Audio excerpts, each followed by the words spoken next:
Estou aqui no intervalo do trabalho e quero aproveitar para ler com você aquilo que está escrito em Esther, no capítulo 2, versículos do 9 ao 18.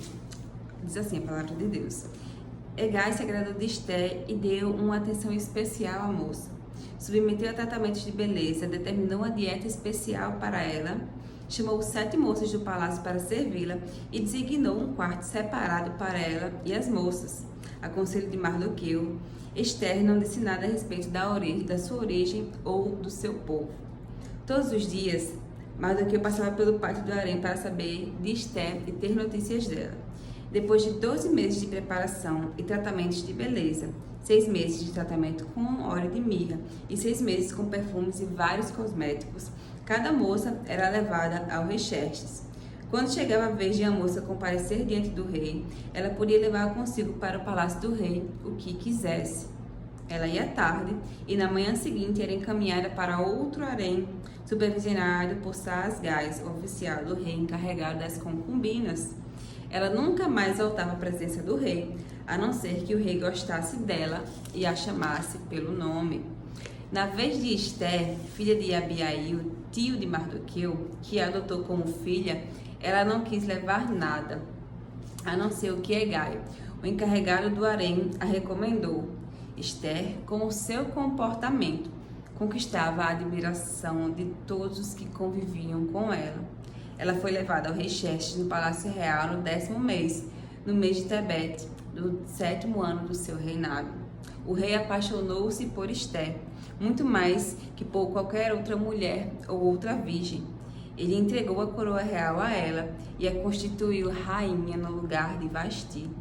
Em seguida, o rei ofereceu um grande banquete a todos os seus nobres e oficiais. Era o banquete de Esther. Ele decretou feriado em todas as províncias e distribuiu presentes com generosidade real. Então esse vídeo aqui ele vai ser uma continuidade do vídeo anterior que eu postei no feed. Então se você ainda não assistiu, eu recomendo fortemente que você vá lá e assista para você ficar por dentro de todo o contexto da história. Então aqui no capítulo 2, que a gente acabou de ler, a gente vê o desenrolar daquilo que ia acontecer no capítulo 1. Então o rei Xerxes, ele decide ali dar continuidade à decisão que ele havia tomado.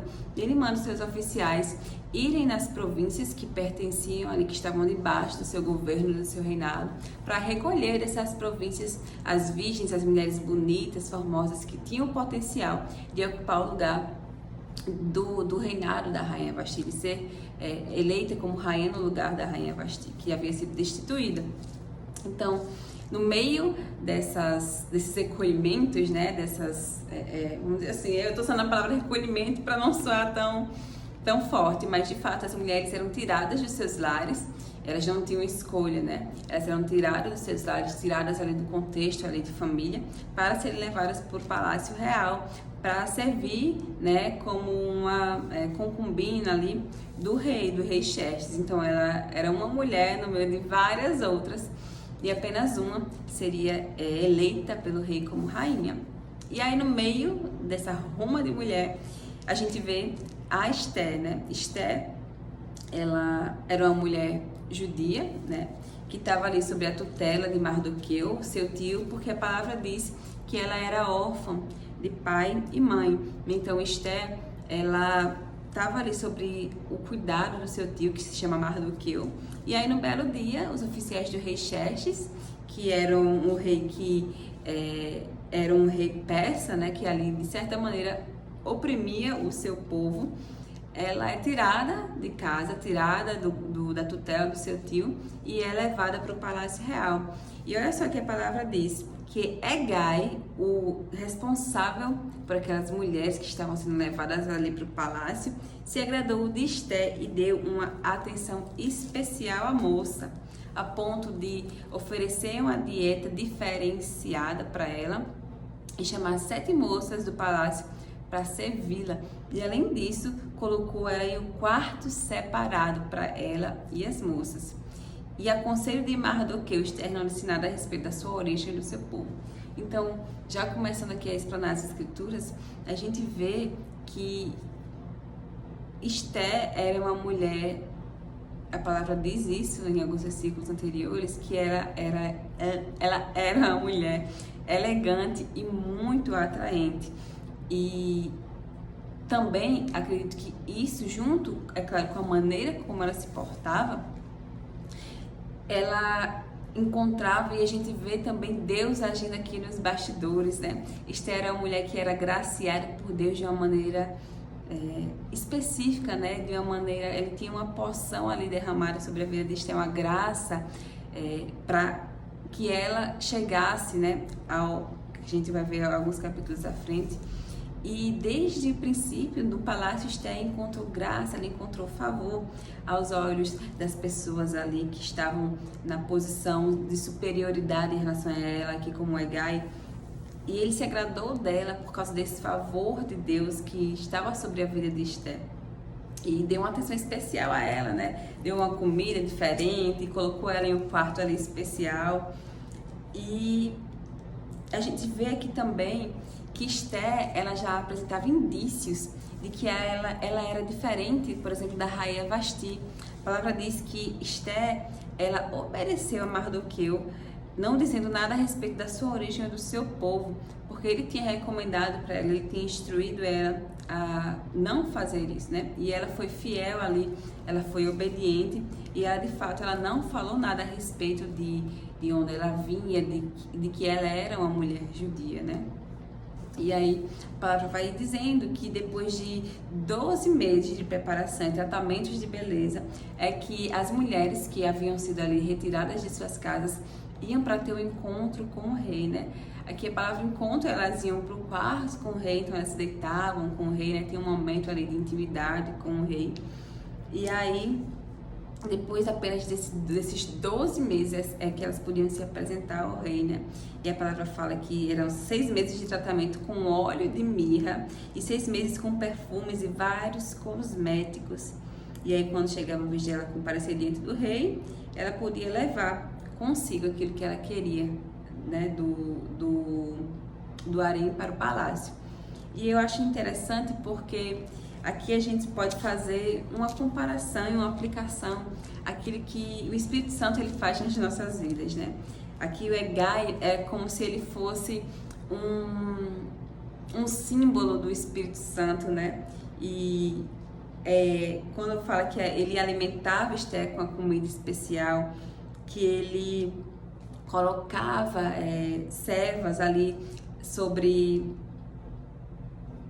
Esther para servi-la, para estar ali com ela, e que ele colocou ela em um quarto especial, em um quarto separado, e que ele era o chefe encarregado desse tratamento de beleza, né, pelo qual Esther tinha sido submetida.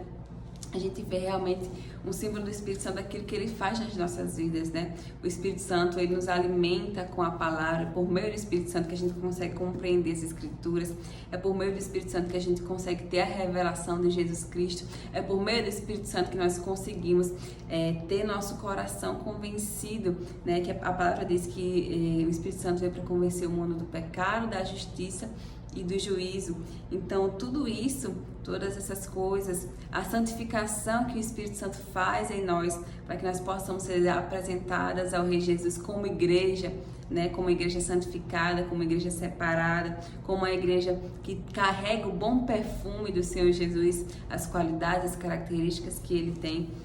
Então tudo isso eu vejo como se fosse realmente uma simbologia do Espírito Santo. Hegai como o Espírito Santo, Esther como sendo eu e você, né? As mulheres, as pessoas, né? Aqui eu tô falando especificamente para mulheres, então as mulheres que são submetidas a um processo de santificação, que o Espírito Santo vai lá tirando aquilo que não pode ali comparecer diante do rei, né? Uma mancha, uma ruga, uma pele, né? Tô fazendo aqui analogias, uma pele que é desgastada pelo sol, mas não, o Espírito Santo, um mau cheiro, né?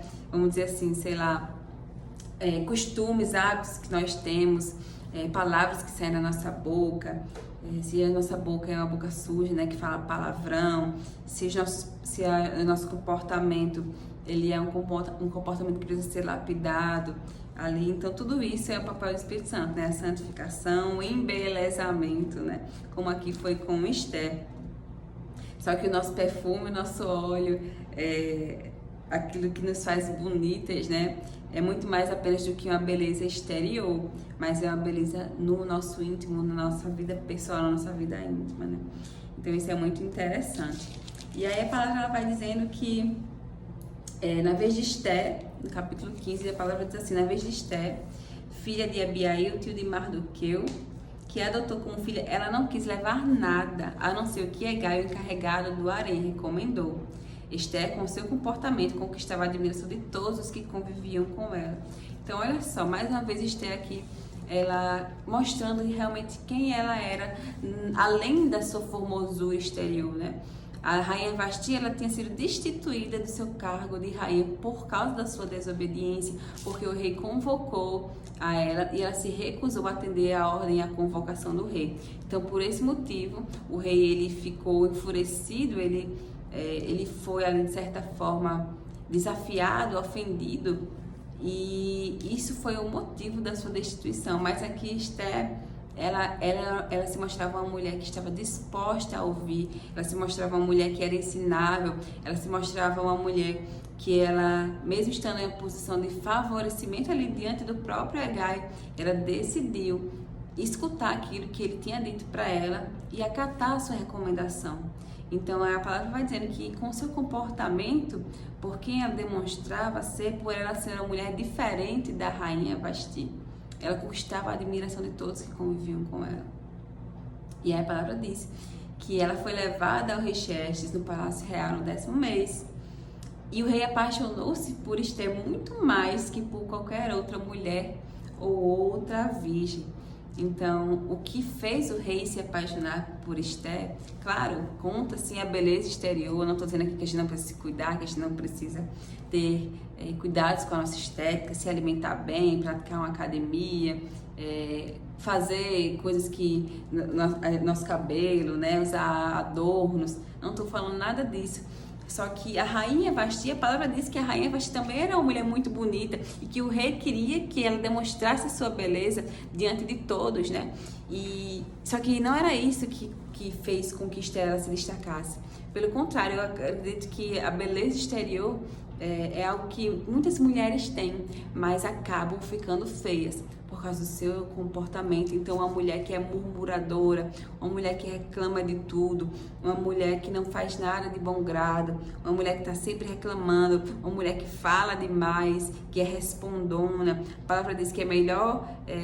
eu esqueci, é um provérbio que diz, eu vou escrever aqui, mas é o que é melhor morar no meio da rua do que conviver dentro de casa com uma mulher rixosa. Então é basicamente a mesma coisa, que eu não lembro se é esse exatamente a passagem, mas eu vou colocar aqui para não ficar só nas minhas palavras. Mas o que conquistou o favor das pessoas para com Esté, claro, tinha a mão de Deus ali sobre a vida dela, porque Esté era uma mulher que ela tinha uma missão ali, né? Ela tinha um propósito, mas o seu comportamento, a forma como ela agia, era o que fazia ela encontrar favor diante das pessoas. E aí, por esse motivo, o rei Xerxes, ele entregou a coroa real a ela e a constituiu rainha no lugar de Vasti. E o rei ficou tão feliz que ele ofereceu um grande banquete a todos os seus nobres e oficiais. Era o banquete de Esté. Então, a mulher de Deus, assim como Esté, ela é uma mulher que, quando ela alcança uma posição de favor, ela abençoa também a vida de outras pessoas. Por causa de Esté, teve esse banquete. E, além disso, o rei decretou um feriado em todas as províncias e distribuiu presentes com generosidade real. Então, olha só, aquilo que Esté, a presença de Esté, ela gerou ali no seu entorno, ela foi um canal ali, um motivo para que o rei abençoasse seus súditos, né, as províncias ali de uma maneira extraordinária, com a generosidade real. Então, a gente consegue extrair muitas lições aqui desse livro de Esté. E se esse vídeo foi edificante, se esse vídeo te trouxe sabedoria do céu, se esse vídeo realmente contribuiu para a sua estrutura como uma mulher, compartilhe também para que outras mulheres sejam alcançadas e também sejam abençoadas pela palavra de Deus. Tchau, tchau.